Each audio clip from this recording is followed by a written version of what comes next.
자, 안녕하십니까. 2024년도 1회 에너지관리기사 실기 기출문제 해설을 진행하도록 하겠습니다.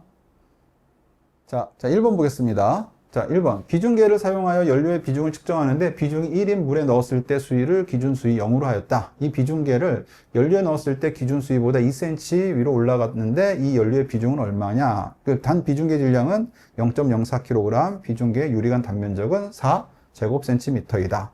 자, 비중계를 이제 유리관처럼 생각할게요. 그래서 유리관처럼 생각해가지고, 이렇게 해가지고, 일종의 여기가, 이제 이 단면적이 단면적. 그리고 눈금이 이렇게 있다고 칠게요. 그래서 이렇게 눈금이 있다고 칩시다. 자, 그럼 이거를 갖다가, 물에다 담갔어요, 물. 그래서 물에다 딱 담갔더니만, 여기 물이 이렇게 있어요. 그러면은, 물에 여기 이제 물이에요, H2O. H2O 물이죠. 그러면 요 담긴 여기 이 비중계를 딱 넣었더니만 요 눈금을 딱 측정했더니 요 눈금이 H2O래요. 이렇게. 자, 그래서 요걸 여기서는 얼마 전에 기준수 0으로 본 거예요. 근데 사실 이걸 찾아야 돼요. 그래서 요 잠긴 부피에 해당하는 부분에 대해서 찾아야 됩니다. 그러면은 요거의 물의 밀도가 얼마냐? H2O의 밀도는 요게 여러분 1g/. 세제곱센티미터. 이렇게 쓸 수 있습니다. 그럼 이런 건 어떻게 찾냐면 이렇게 찾으시면 돼요. 자, 여기 이 비중계 질량을 이렇게 M 비중 이렇게 쓸게요. 요거는 자, 이 비중계 잠긴 부피에 해당하는 만큼 요 물이 차 있다고 생각할게요. 밑에 잠겨 있는 부피에 해당하는 만큼 물이 차 있다. 그러면 그 물의 밀도를 갖다가 로 H2O라고 하고 곱하기 자, 그다음에 여기 해당하는 이 단면적을 A라고 할게요. A. 그래 곱하기 요 높이를 갖다가 HH2로 할게요. HH2. 그러면 요 부분은 뭘 의미하냐면 비중계 잠긴 부피를 의미하는 거예요. 거기에 해당하는 질량이고 이게 뭐랑 같냐? 결국 비중계 질량이랑 같을 때 이게 딱 이렇게 떠 있습니다. 그래서 이렇게 해서 계산하시면 되는데 그러면 요 H2O에 대한 길이를 알 수 있어요. 그래서 요 비중계 질량이 얼마냐면 여기 보시니까는 0.04kg. 그렇죠? 그럼 요거는 몇 g이에요? 곱하기 1000 하면은 g으로 바꿀 수 있죠? 그래서 계산하면 40g. 그래서 제가 g으로 좀 바꿔 쓰겠습니다. 그 다음에 물의 밀도는 1g/. 세제곱센티미터. 그리고 요 단면적이, 여기 단면적인데, 이게 이제 원으로 되어 있는데, 요게 4제곱센티미터. 그 높이는 모르니까 H2O라고 할게요. 그럼 이렇게 하면은, 기본적으로 계산하면 H2O는 얼마냐면요. 요거 계산하면은 10이네, 10cm가 나와요. 이렇게. 자, 그러면 일단은 H2가 10cm인 거 아니까, 자, 여기를 갖다 기준 수위를 0으로 잡았어요. 그 다음에 이제 연료에 넣었는데, 이번에는 연료에 넣습니다. 그래서 요게 H2가 아니고, 연료. 그러면 연료면은, 요거는 우리가 몰라요. 구해야 되는 부분이거든요. 그래서 이제 연료. 그리고 여기도 연료에 해당하는 높이다 이렇게 연료를 오일이라고 가도 돼요. 예, 오일이라고 씁시다. 오일 연료. 자, 그러면은 이제 요거 가지고 또 계산하면 되는데 이때는 요 연료의 높이를 알려줬습니다. 기준 수위보다 2cm가 더 올라갔단 말은 요 물의 높이가 10cm였잖아요. 그럼 이 10cm에다가 2cm가 더 올라가 가지고 결국 12cm만큼이 우리가 말하는 연료 또는 오일에 해당하는 높이에 요 오일이라고 할게요. 예, 요 높이가 돼요. 그래서 결국 이렇게 좀 지우고요. 자, 이번에는 이제 뭘 구하냐면 이 연료에 대한 밀도를 구해야 되는데 아까처럼 똑같이 비중계 질량이 얼마죠? 40g이죠. 요 이퀄 이제는 연료가 이만큼 차 있는 겁니다. 그럼 연료가 비중계가 잠긴 부피만큼 연료가 차 있는 거예요. 그럼 연료의 밀도 곱하기 오일이라고 할게요. 연료를 자꾸 제가 오일과 연료를 갖다가 하는데 오일 그것도 뭐 오일 이렇게 오일 이렇게. 자, 그래서 오일의 밀도에다가 여기 이제 단면적 곱하기 얼마였죠? 여기 이제 H 오일인데 요건 계산 12cm로. 그래서 요걸 12cm로 쓰고요. 그 다음에 A는 얼마냐면요. 4제곱센티미터니까 자, 단면적은 4제곱센티미터 12cm. 요거 하면 오일에 대한 밀도도 계산할 수 있습니다. 그래서 요거 약분해서 없어지고 요거 계산하면 12로 나누면 되겠죠? 그래서 오일의 밀도는 12분의 10 g/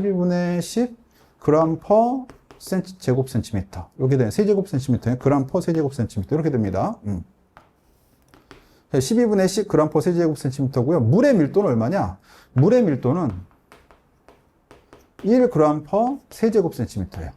그러면 요게 이제 킬로그램하고 미터로 바꾸면은 뭐 1000kg 퍼 세제곱미터가 되는데 요거는 그램 퍼 세제곱센티미터 썼으니까 그러면 이제 요걸 이용해 가지고 최종적으로는 여기 이 연료의 비중은 얼마냐? 비중은 SG라고 해가지고 스페시픽 그래비티라고 해요. 그래서 이 비중은 물의 밀도에다가 요 오일의 밀도를 나눠주시면 돼요. 이렇게 물의 밀도에다가 오일의 밀도를 나눠주시면 물은 1이잖아요. 오일의 밀도는 10, 요거죠? 12분의 10이죠?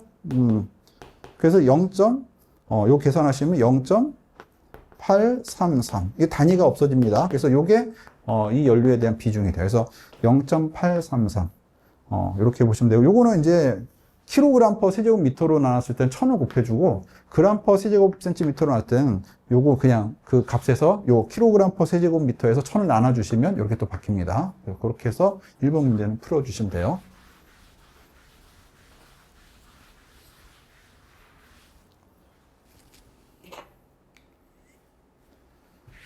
자, 2번 보일러의 연소가스를 분석할 경우가 CO2가 10.21%, 산소가 7.11%였다. 이때 최대 탄산가스율 CO2 맥스는 얼마냐? 이렇게 나왔습니다. 자, 이거는 기본적으로 여러분들 이제 CO2 맥스는 이거예요. 만약에 산소가 21%가 산소잖아요. 일반적으로 공기에. 그럼 21%가 모두 다 산소가 CO2로 바뀌었을 때가 CO2 맥스거든요. 그래서 비율이에요, 비율.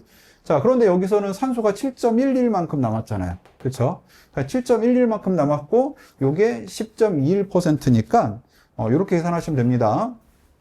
자, 21 빼기 O2 해주세요. 그래서 21 빼기 O2분의 21. 하고, 현재 여기 CO2를 집어넣으세요, CO2. 요렇게 집어넣으시면, 요게 CO2 맥스가 돼요. CO2 맥스. 이 의미는 어떤 의미냐면요. 현재 CO2는 21 빼기 O2에 해당하는 것만큼 CO2가 사실은 현재 나와 있는데 이게 만약에 21%가 다 CO2로 바뀌게 되면은 요만큼 나온다. 뭐 이런 의미로 물리적으로 여러분 해석하시면 됩니다. 그래서 CO2의 현재량은 21에서 산소 빠진 것만큼 현재량과 비율적으로 서로 비례하는데, 만약에 21%면 최대량은 얼마냐? 그래서 이거예요. 21 마이너스 O2는, 21대 최대잖아요. CO2 맥스잖아요. 맥스 대, 요거는 현재 CO2량. 그래서 요게 현재 CO2량, 요게 21이 다 바뀌면 이게 CO2 맥스량. 그래가지고 요거를 요 두 개 곱하고 그 다음에 요 두 개 곱한 건 같은데 그걸 요거 나눠주면은 결국 CO2 맥스량을 우리가 계산할 수 있습니다. 그래서 요 곱하기 요거 이퀄, 요 곱하기 요거 같죠. 그러면 이제 요 식이 나와요. 그래서 CO2 맥스량 구하는데 자 쉽죠? 그러면 요거 7.11을 여기다 집어넣으시면 돼요. 그래서 21 마이너스 7.11 하고 21 곱하기 10.21% 요 CO2니까 10.21 그러면 15.44%에 CO2 맥스를 우리가 계산할 수가 있습니다. 예.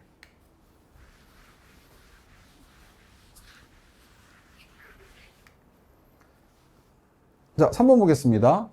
보일러 연료의 질량 비율이 탄소부터 황까지 나왔고요. 기타가 이렇게 나왔는데 이 연료 1kg을 완전 연소시켰을 때 이론 공기량은 하고 나왔어요.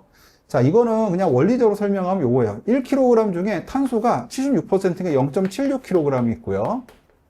그 다음에 수소가 0.12kg, 산소가 0.04kg, 황이 0.03kg 있습니다. 그래서 이게 연소가 되면 C는 우리가 이렇게 계산해요. 이게 0.76kg이면 C가 가지고 있는 원자량이 10이거든요. 그래서 0.76을 나눠주면 이게 이 탄소의 킬로몰수가 나요. 킬로몰수가 나옵니다. 몇 킬로몰 해가지고. 그런데 만약에 이걸 CO2가 될 거예요. 연소되면. 그럼 산소 원자가 두 개 붙거든요. 그래서 요 CO2랑 C랑은 같은 양만큼 나요. 이게 한 개 있으면 이것도 한 개 나오겠죠. 그래서 이 CO2도 12분의 0.76이 나옵니다. 그럼 여기서 산소는 몇 개 나오냐? CO2에 산소 원자가 두 개 붙어 있잖아요. 그래서 산소는 두 개가 나요. 그래서 이렇게 해서 두 개 나오는데 이거는 CO2가 나오는 거에 두 배만큼이 산소가 이렇게 나오게 됩니다. 그래서 산소 원자의 킬로몰수가 이렇게 나와요. 그래서 요게 이제 원리적으로 산소에 필요한 킬로몰수입니다. 그러면 마찬가지로 수소 같은 경우는 0.12를 수소의 원자량 1이거든요. 이렇게 하면은 수소의 몰수가 나오는데 킬로몰. 만약 이게 H2O가 되잖아요. 연소되면. 그럼 이거는 얼마냐면 수소가 만약에 10개 있으면 H2O는 5개 나옵니다. 왜냐면 H2, 즉 두 개씩 들어와서 물을 하나씩 만들기 때문에 그래요. 그래서 마찬가지로 1분의 0.12를 반으로 나눠주시면 됩니다. 그러면 요거 산소를 봤더니 산소가 H2O 하나당 산소도 하나 들어있어요. 그러니까 동일한 양만큼 들어있죠. 그래서 산소는 1분의 0.12에다가 2분의 1 해주시면 돼요. 그래서 산소 원자의 몰수가 이렇게 됩니다. 자, 그 다음에 산소 말고 S. 황은, 자, 요게 보니까 0.03kg인데요. 요걸 갖다가 이용해가지고 여기 황의 원자량이 36으로 나눠주시면 이게 황의 몰수가 나와요. 그럼 황은 뭐냐면 SO2가 되거든요. 그래서 산화되면, 연소되면 SO2가 되는데, S 하나당 SO2 하나 나오잖아요. 같은 킬로몰수만큼 나옵니다. 그래서 이것도 마찬가지로 36분의 0.03만큼 나오는 거예요. 근데 여기 보니까 산소가 2개씩 들어있죠. SO2 하나당. 그래서 산소 원자로 해주면 요거는 36분의 0.03에다가 곱하기 2만큼 나오게 돼 있어요. 그러니까 요거랑 요거는 비슷하죠. 그래서 요게 산소 원자에 필요한 몰수예요. 근데 현재 산소 원자가 이만큼 있대, 4%. 그래서 자, 현재 가지고 있는 4%의 산소는 굳이 공급을 안 해도 여기서 바로 사용할 수가 있으니까 이 양은 좀 빼줘야 돼요. 그래서 요거 더하고 요거 더하세요. 그래서 요 세 개를 다 더합니다. 이렇게. 그래서 요거 세 개 더하고 뭘 빼주냐? 주어진 산소의 저기 4%에 해당하는 걸 빼주는데 이게 0.04로 하고요. 이게 전부 다 킬로몰수로 썼기 때문에 얘도 뭐로 써야 되냐면요. 산소의 원자량이 16이잖아요. 16으로 나눠줘서 이렇게 하면 이게 산소가 현재 가지고 있는 거는 굳이 공급할 필요 없으니까 요만큼 빼주시면 됩니다. 그래서 요거에서 요거 해주시면 돼요. 그러면 자, 여기 지금 12분의 0.76 곱하기 2 더하기 1분의 0.12 곱하기 2분의 1 더하기 36분의 0.03 곱하기 2 빼기 16분의 0.04. 자, 이렇게 해주시면 요게 산소 원자의 킬로몰수가 돼요. 산소 원자. 그 산소 원자의 킬로몰수인데 우리는 산소를 분자로 보기 때문에 산소 원자 2개가 있어야 산소 분자 하나가 나오거든요. 그러니까 이게 산소 분자로 바뀌게 되면은 산소 원자가 2개가 있어야지 산소 분자 하나 나오니까 여기다가 2분의 1을 해주시면 이게 산소 분자가 되는 겁니다. 산소 분자. 그럼 이렇게 하면 산소 분자의 킬로몰수가 나오고요. 여기다가 22.4를 해주면 이게 이제 일반적으로 표준 상태에서 여기서 보면 노말 루베라고 해서 이제 표준 상태에서의 부피가 요만큼 나와요. 그래서 이렇게 계산한 값이 결국 산소 분자가 돼서요. 얼마가 나오냐면 이게 2.084 노말 루베 퍼 킬로그램 이렇게 해서 나올 거예요. 그러니까는 1kg 안에 들어있는 거. 그래서 기타는 연소가 될 제라고 생각하시면 됩니다. 연소가 안 됩니다. 예. 근데 문제는 이론 공기량을 구하는 문제이기 때문에 산소는 전체 공기의 산소는 전체 공기의 21%가 들어 있습니다. 그래서 여기다가 0.21로 나눠주시면 이제 공기량이 계산돼요. 그래서 결과적으로 공기량이라고 하는 거는 요 값에 0.2084 노말 루베 퍼 세제곱미터가 노말 루베 그 다음에 퍼 킬로그램이 요게 산소의 양인데 산소 여기다가 0.21을 이렇게 나눠주시면 0.21을 나눠주시면 이게 처음에 공급해야 될 이론 공기량이 나옵니다. 그래서 이렇게 계산하시면 이게 얼마냐면요 9.922 노말 루베 퍼 킬로그램 이렇게 해서 계산이 될 거예요. 자, 근데 이렇게 해서 원리적으로 접근할 수도 있지만 공식을 이용할 수도 있겠죠. 공식을 이용할 때는 좀 더 편하긴 한데 여러분들이 어쨌든 간에 둘 다 좀 알아두시면 편합니다. 그래서 공식은 탄소의 질량에다 8.89 곱해 주시고요. 그 다음에 수소 빼기 8분의 산소. 그래서 수소의 질량, 그 다음에 산소의 질량 넣고 그 다음에 26.67을 해가지고 요 식에 넣어주세요. 그 다음에 황의 질량에다 3.33을 곱해주시면 요게 A0가 나오는데 지금 계산한 거랑 거의 동일하게 나올 겁니다. 그래서 자, 저는 좀 원리적으로 설명드렸는데 한번 보시고 여러분들이 실제로 시험 볼 때는 편한 것을 사용하면 좋을 것 같아요. 예.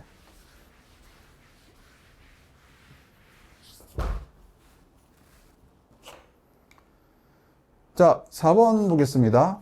플래시 탱크 분출수를 이용해서 보일러 급수 온도를 높이려고 한다. 자, 이를 위해 대향류 열교환기를 사용하는데, 향류라고 하는 거는 서로 반대 방향으로 흐르면서 열을 교환해 주는 거예요. 대향류 열교환기에 들어가는 분출수 온도는 169.6도씨, 나오는 온도는 50도씨.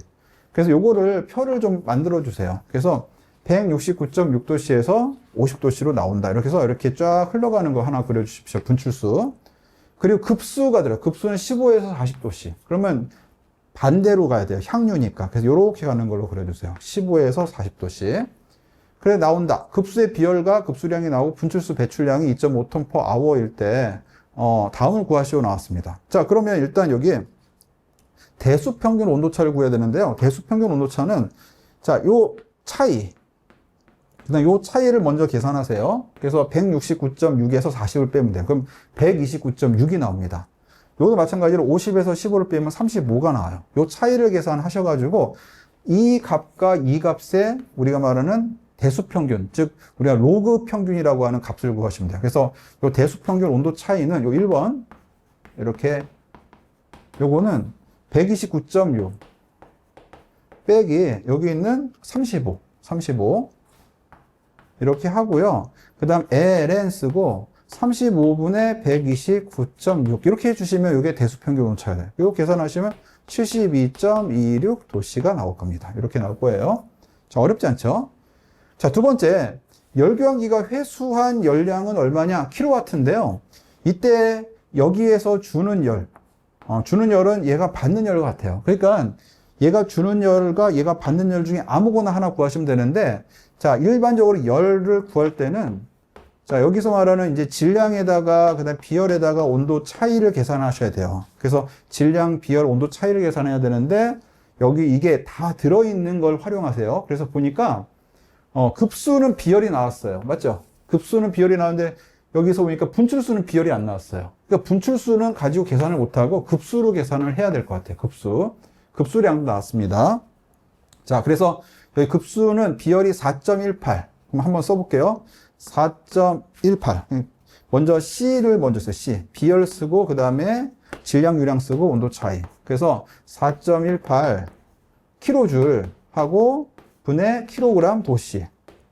그 다음에 이 질량, 유량은 12.5톤인데요. 여기 킬로줄고 킬로그램인데 톤이잖아요. 그래서 1톤이 1000kg이거든요. 그래서 12.5에다가 곱하기 10의 세제곱을 곱해주면 이게 킬로그램 바뀝니다. 예. 분의 아우어. 근데 아우어도 사실은 나중에 와트로 바꾸거나 킬로와트로 바꾸려면 초로 바꿔줘야 돼요. 곱하기. 자, 1시간은 몇 초죠? 3600초죠. 그래서 3600초를 이렇게 해주세요. 그리고 온도 차이를 해주는데 이게 지금 급수기 때문에 여기서 아래가 급수고 위에가 분출수거든요. 근데 분출수는 안 된다고 얘기를 했어요. 왜요? 비열이 없으니까. 그래서 급수를 가지고 하면 돼요. 받은 열량을 가지고 계산하면 되는데, 그럼 온도차는 어떤 걸 해주냐? 아까 대수평균 온도차가 아니라 급수가 공급돼서 처음에 들어가는 온도랑 나오는 온도 차이를 계산해 주셔야 됩니다. 그러니까 대수평균 온도차가 아니고 요거랑 요걸 계산해야 돼요. 그래서 40에서 15를 빼야 돼요.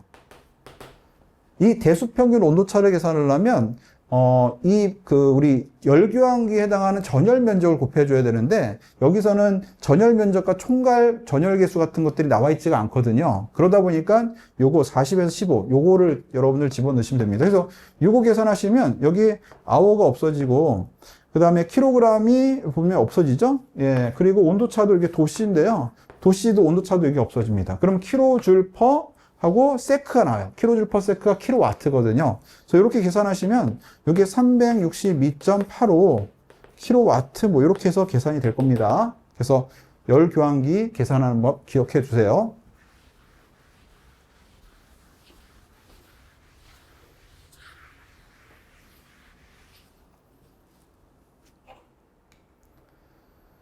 자, 5번 보겠습니다. 소각로 내부의 온도는 1500도씨이며 두께 25cm, 열 전도율 6W per 미터 켈빈인 내화 벽돌로 둘러싸여 있다. 그래서 여기가 이 내화 벽돌이 여기라고 할게요. 요거. 그리고 내화 벽돌 외부에는 열 전도율과 안전 사용 온도 900도씨인 단열재로 시공해야 이게 단열재예요. 이게 단열재. 요게 내화 벽돌. 그 다음에 다음을 구하시오 하고 외기가 여기가 외기예요. 그래서 외벽 표면의 열 전달률은 40인데 여기는 열 전달률이에요. 왜냐하면 여기 유체, 즉 공기이기 때문에 그래요. 40. 그 다음에 이 안에는 도체에서 전도가 되는 거잖아요. 그래서 열 전도율이라고 해요. 열 전도율. 6하고 0.65입니다. 서로 달라요. 열 전도율, 열 전달률입니다. 그래서 여기는 대류, 여기는 전도의 방식으로 하는 거예요. 자, 그리고 외기 온도가 10도예요. 그러면 지금 이 문제에서 안에가 1500도거든요. 그러면 외기 온도가 10도면 가운데 온도는 어떻게 우리가 잡아야 되냐면요. 여기 지금 안전 사용 온도가 900도씨인 단열재를 시공하였다 이렇게 나왔기 때문에 사실 다른 정보가 없잖아요. 그리고 여기 지금 25cm 두께 나왔는데 요 X는 두께가 안 나왔어요. 그래서 처음에는 열 유속량을 계산을 하셔야 되고 그 다음에 두께를 계산해야 되는데 이게 1500도씨면 이 단열재 바로 앞은 최대 값을 갖고 사용하는 게 안전해요. 그래서 900도씨가 최대 값이에요. 안전 사용 온도가 900도씨니까 그 온도를 가정하고 문제를 접근할 필요가 있습니다. 예.